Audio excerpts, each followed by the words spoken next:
Salut! Aujourd'hui, on va faire un petit test. On m'a posé la question, fais-nous des vidéos sur la culture sous le tunnel. Et c'est vrai que maintenant, on est à l'automne.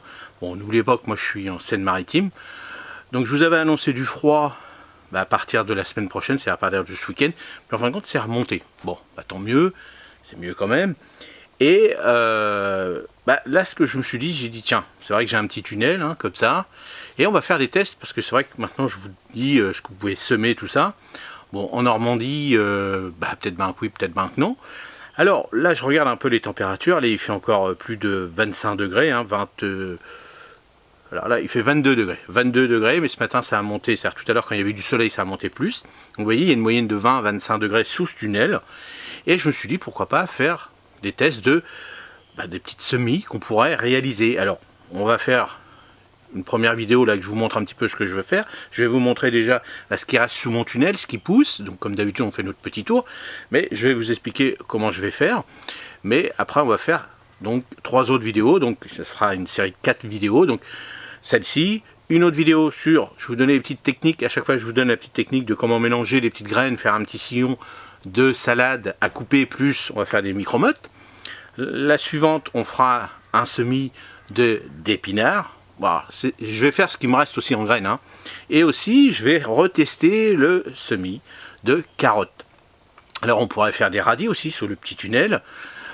Et puis, comme j'en ai plus, j'en fais pas. Mais vous voyez, on pourrait faire encore plusieurs petits tests pour voir si ça fonctionne.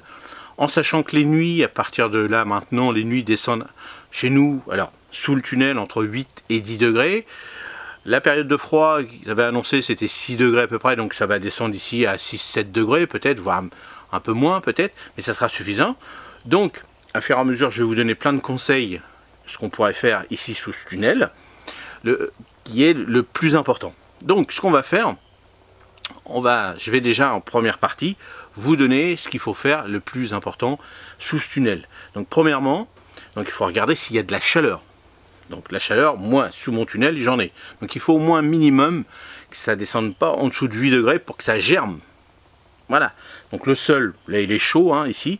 Mais attention, si chez vous, ça descend vraiment en dessous, même de 5 degrés, refaire des petites semis ici, directement dans votre sol, pas terrible.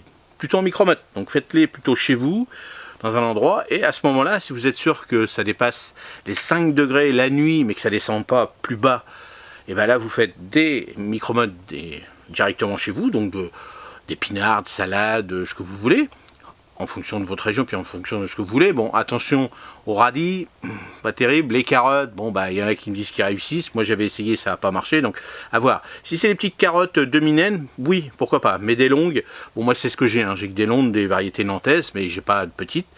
Et si vous avez des demi, pourquoi pas, ça peut marcher en micro-motte, mais à voir. Donc, là, si vous avez les températures qui correspondent comme ça, c'est bon, testez. Si vous n'avez pas de grand tunnel, vous pouvez faire des tunnels nantais aussi, mais attention, plutôt dans les régions de l'ouest. À l'est, tunnel nantais, à cette époque-là de l'année, à voir, mais comme les températures, moi, vous voyez, au fond, j'ai encore des tomates. On est début novembre, donc vous voyez, c'est quand même bizarre. Donc essayez, amusez-vous. Moi, je vais faire ça parce qu'il me reste de la graine que j'avais déjà depuis 2 ans, donc je veux la finir. Donc à voir. Donc les températures, pas en dessous de 5 degrés. Le mieux c'est 8 degrés la nuit. Ça c'est pas mal. 8, 10, 12, alors là c'est encore mieux. Et puis dans la journée, bien sûr, il faut que ça monte.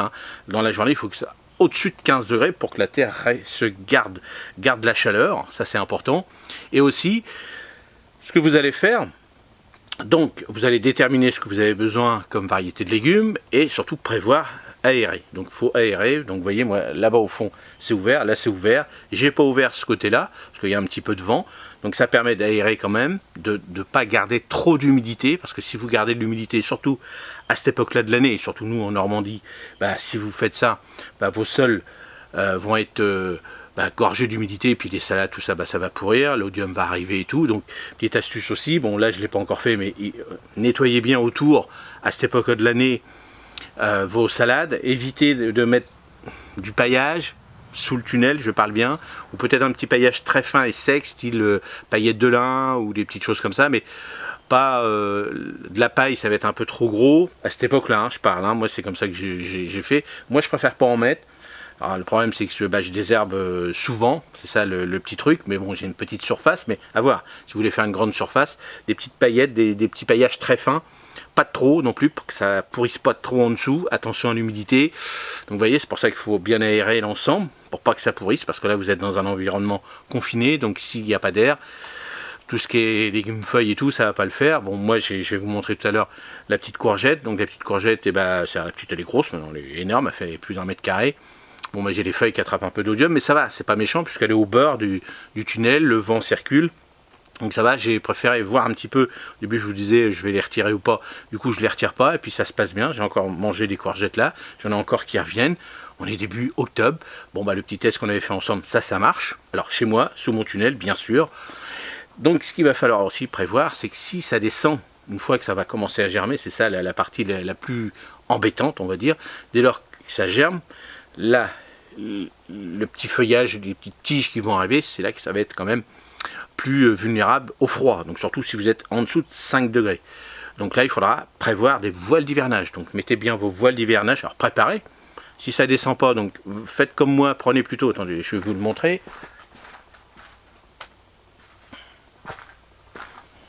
Voilà, je vous le montre. Ça c'est un petit thermomètre où je sais, bah, la nuit, bon là je l'avais pas encore changé, bon là je vais en profiter pour le faire avec vous. Hop, j'appuie dessus, il va se remettre à 0. Voilà, hop, vous voyez il se remet à 0. Bon je sais pas si on va bien voir, mais là il fait 21,3 parce que là il n'y a plus de soleil, mais 20 degrés c'est largement suffisant. Donc comme ça vous permet d'avoir la température la plus haute, la température la plus basse, et c'est ce qu'on demande nous pour faire nos potagers. Alors après bien sûr il y a des thermomètres où ils vous donnent l'humidité et tout ça, donc là au top, bon c'est pas donné non plus, mais ça, voilà, ça vous permet de jouer un petit peu avec, de voir un petit peu le taux d'humidité, puis là vous réduisez.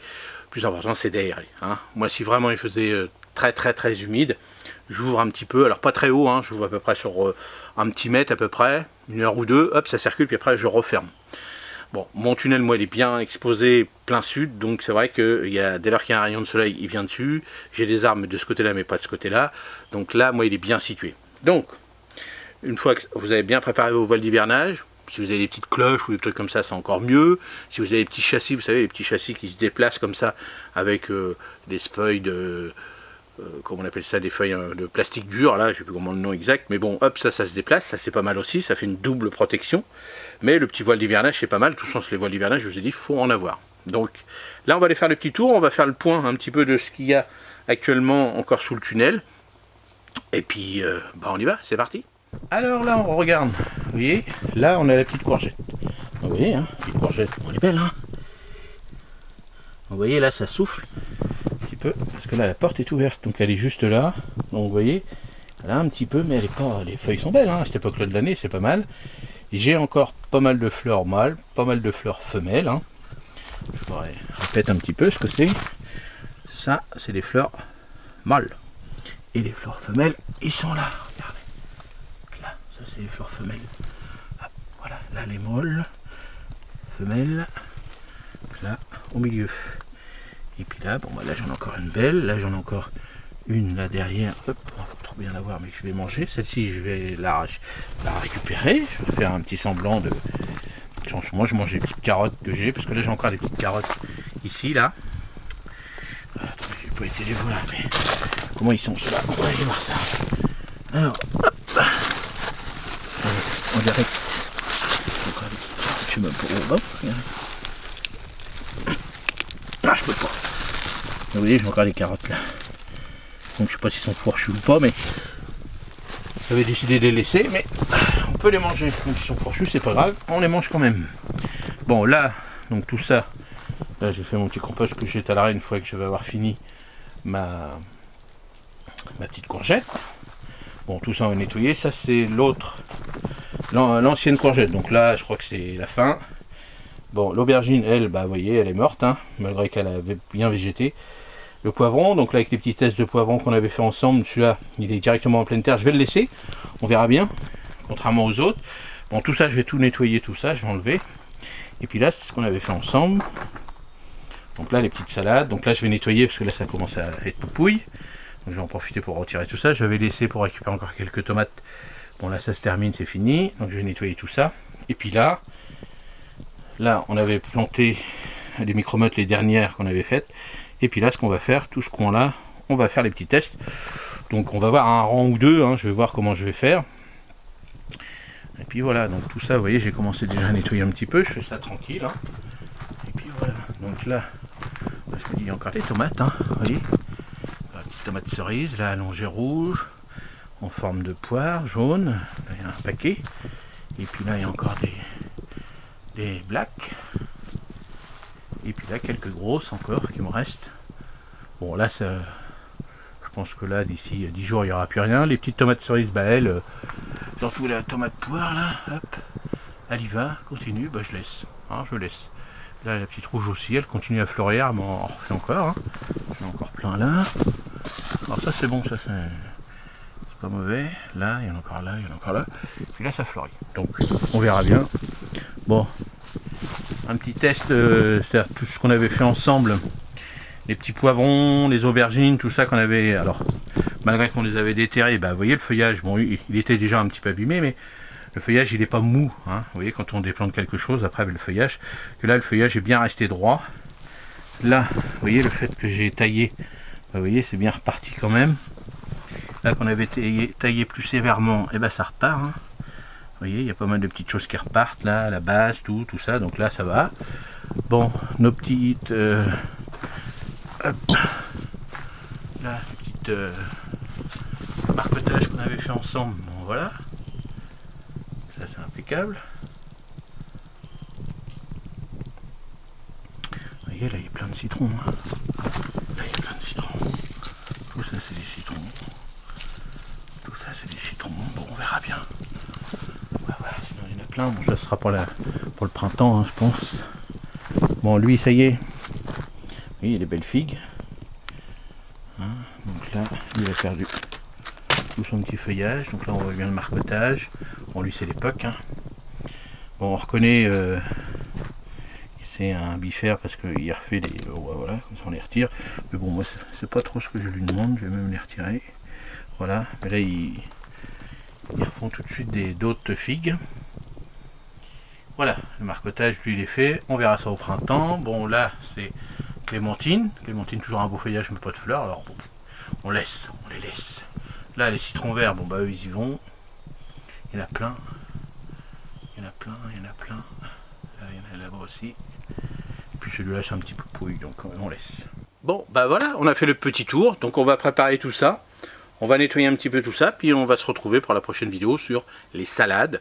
Donc vous allez voir comment je vais procéder pour faire un petit mélange de salade. Et puis bah puis vous, qu'est-ce que vous allez faire sous vos tunnels?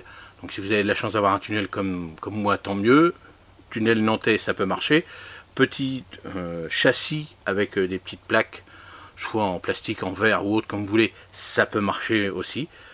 Par rapport aux températures que je vous ai dit au début, minimum 8 degrés, ça descend en dessous de 5, c'est pas terrible. 8 degrés la nuit. Au-dessus, dans la journée, au-dessus de 15 degrés, entre 15 et 20, ça c'est le top. Et là, vous allez réussir ce que je suis en train de faire là. On va pas demander non plus d'avoir des pommes comme ça, hein. C'est surtout d'avoir du feuillage, et puis les couper en feuilles à couper. Allez, on se retrouve pour la prochaine vidéo. N'hésitez pas dans les commentaires, si vous voulez d'autres renseignements sur comment cultiver sous un tunnel, ben, je vous répondrai avec plaisir.